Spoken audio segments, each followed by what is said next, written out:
మీనరాశి. పూర్వాభాద్ర 4వ పాదం, ఉత్తరాభాద్ర 1, 2, 3, 4 పాదాలు, రేవతి 1, 2, 3, 4 పాదాలు. ఈ మాసం చాలా విచిత్రమైన కాలం. ద్వితీయార్థం బాగా కార్య వైఫల్యాలు ఉంటూ ఉంటాయి. కొత్త పనులు ఏవీ మొదలెట్టవద్దు. మీ వృత్తి వ్యవహారాల్లోనూ ప్రత్యేక పర్యవేక్షణ అవసరం. కుటుంబ వ్యవహారాల్లో మీరు స్వయంగా చేయు పనులు ఇబ్బందికరంగా కాకుండా ఉంటాయి. మీ గృహ యజమాని లేదా వ్యాపారస్తుల యజమానిల్లో కలహాలు రాకుండా జాగ్రత్తగా ఉండండి. పెంపుడు జంతువులతో ఇబ్బంది ఉంటుంది. ఉత్తరాభాద్ర వారు రాబో కొద్ది కాలం ఇబ్బందికరం. శని సంచారం ఎక్కువగా తేడాగా ఉంది.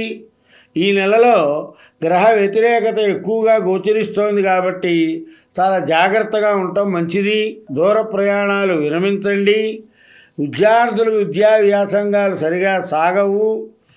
ఏది ఏమైనా ఈ రాశివారు జాతక చక్రాన్ని పరిశీలించి దానికి తగ్గ శాంతి చేయించుకుంటే చాలా బాగుంటుంది. లగ్న శని కారణంగా మతిభ్రంశము, రోగబాధ, బంధువైరము ఎక్కువగా ఉంటాయి. భార్యకు అనారోగ్యం జరుగుతుంది. చతుర్థ గురువు కారణంగా బుద్ధి చాంచల్యము, ద్రవ్యనాశనము, అధిక ఖర్చు ఎక్కువగా ఉంటుంది. షష్టమ శుక్రుడి వల్ల విరోధము, శత్రుపీడ, జ్ఞాతి విరోధము ఇవన్నీ ఏర్పడతాయి. ఆకస్మికంగా ధనలాభం చేకూరవచ్చు. శరీర సౌఖ్యం ఉంటుంది. ఆర్థిక చికాకులు ఎక్కువగా ఉన్నా ఉత్సాహంగానే కాలం గడుపుతారు. అష్టమ కుజుడు వల్ల కార్యహాని, రుణాల వల్ల అవమానం పొందుతారు. దానివల్ల పరువు నష్టం జరుగుతుంది. విదేశీ ప్రయాణాలు వాయిదా వేయండి.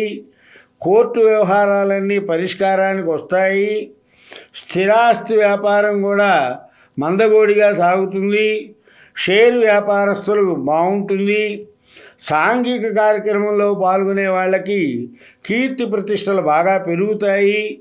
ఉద్యోగస్తులకి అధికారుల ఒత్తిడి ఎక్కువగా ఉన్నా వారి పనులన్నీ కూడా సకాలంలో పూర్తవుతాయి. అందువల్ల ఈ రాశి వాళ్ళు లలితా సహస్రనామాన్ని పారాయణ చేయండి. చదవడం రాని వాళ్ళు శ్రీమాత్రే నమః అని 108 సార్లు అనుకుంటే మంచి ఫలితాలు సాధిస్తారు. మంగళం కౌసలేంద్రాయ మహనీయ గుణాత్మజే చక్రవర్తి తనూజాయ సార్వభౌమాయ మంగళం.